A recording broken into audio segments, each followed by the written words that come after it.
அண்மைச் செய்தி. எம்எல்ஏக்களை விலைக்கு வாங்குவது உட்பட தாவேக அரசு மீதான பல்வேறு குற்றச்சாட்டுகளுடன் திமுகவினர் ஆளுநர் அர்லேக்கரை சந்தித்து மனு அளித்து வருகின்றனர். கூடுதல் விவரங்களை செய்தியாளர் பிரகாஷ் வழங்க கேட்கலாம். பிரகாஷ், வணக்கம். விவரங்களை பதிவு பண்ணலாம்.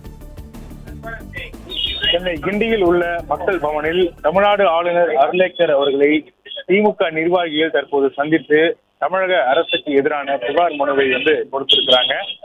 திமுக நிர்வாகிகள், மாநிலங்களவை உறுப்பினர் வில்சன், திமுக அமைப்பு செயலாளர் RS பாரதி, முன்னாள் சட்டமன்ற உறுப்பினரும் சட்டத்துறையினுடைய இணை செயலாளருமாக இருக்கக்கூடிய திரு பரந்தாமன் மற்றும் திமுக சட்டமன்ற உறுப்பினர், தற்போது சட்டமன்ற உறுப்பினராக இருக்கக்கூடிய ஆஸ்டின் உள்ளிட்ட 4 நிர்வாகிகள் தற்போது ஆளுநர் திரு அர்லேக்கர் அவர்களை சந்திப்பதற்காக மக்கள் பவனுக்கு வருகை தந்திருக்கிறாங்க.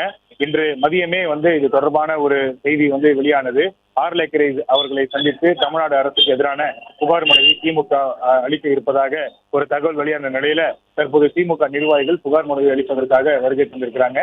குறிப்பாக எம்எல்ஏக்களை குதிரை பேரம் நடத்தி விலைக்கு வாங்குவதாக அரசு மீது குற்றச்சாட்டு வைப்பதற்காக இந்த புகார் மனுவில் புகார் மனுவாக கொடுக்க இருக்கிறாங்க.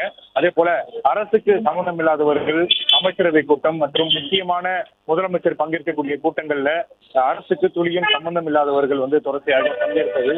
அதே போல திமுக எம்எல்ஏ அனிதா ராதாகிருஷ்ணன் நேற்று தினம் கைது செய்யப்பட்டார். அவர் சொந்த ஜாமீனில் விடுவிக்கப்பட்டிருக்கக்கூடிய சூழ்நிலையில அனிதா ராதாகிருஷ்ணன் ஒரு பகிரங்கமான ஒரு குற்றச்சாட்டை முன்வைத்தார். விடுதலை செய்யப்பட்ட பிறகு தன்னை விசாரிக்கும் போது எம்எல்ஏ பதவியை ராஜினாமா செய்ய சொல்லி வற்புறுத்தியதாகவும் அவர் அந்த பேட்டி அளிக்கும் போது அனிதா ராதாகிருஷ்ணன் தெரிவித்திருந்தார். எனவே அனிதா ராதாகிருஷ்ணனை சட்டத்துக்கு புறம்பாக கைது செய்தது, அதே போல அவரை விசாரணை என்ற பெயர்ல எம்எல்ஏ பதவியை ராஜினாமா செய்ய சொல்லி மிரட்டியது, அதே போல தமிழ்நாடு அரசு தமிழகத்தில் நிலவக்கூடிய சட்டம் ஒழுங்கு பிரச்சனை உள்ளிட்ட பல்வேறு விவகாரங்கள் அடங்கிய இந்த புகார் மனுவினை திமுக நிர்வாகிகள் கவர்னர் அர்லேக்கர் அவர்களை சந்தித்து கொடுப்பதற்காக தற்போது வருகை தந்திருக்கிறாங்க. இன்று காலை தான் பாஜக மாநில தலைவர் நயினார் நாகேந்திரன் மற்றும் பாஜக முக்கிய நிர்வாகிகள் ஆளுநர் அர்லேக்கர் அவர்களை சந்தித்து தமிழ்நாடு அரசுக்கு எதிராக பல்வேறு புகார்களை கொடுத்திருந்தாங்க.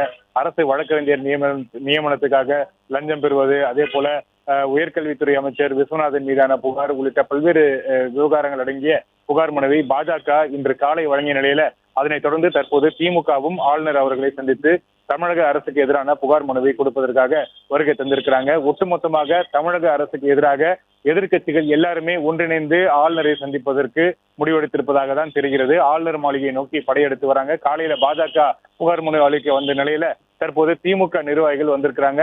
இந்த சந்திப்பை தொடர்ந்து இன்னும் சற்று நேரத்துல அதிமுக சட்டமன்ற கொறடா திரு அக்ரி கிருஷ்ணமூர்த்தி மற்றும் சட்டத்துறையினுடைய செயலாளரும் மாநிலங்களவை உறுப்பினருமாக இருக்கக்கூடிய திரு IS என்பதுரையும் இன்னும் சற்று நேரத்தில் ஆளுநரை சந்திப்பதற்காக வருகை தர இருக்கிறாங்க. அவர்களும் தமிழக அரசுக்கு எதிரான புகார் மனுவை கொடுப்பதற்காக தான் வருகை தர இருப்பதாக ஒரு தகவல் வெளியாகி இருக்கிறது.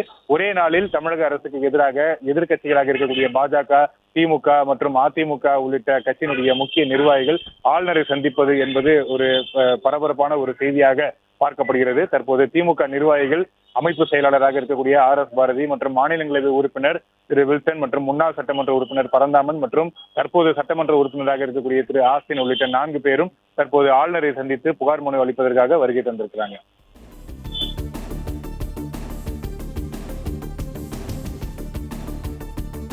பிளே ஸ்டோர் மற்றும் ஆப் ஸ்டோரில் இருந்து பாலிமர் செயலியை QR கோடு மூலம் பதிவிறக்கம் செய்யுங்கள்.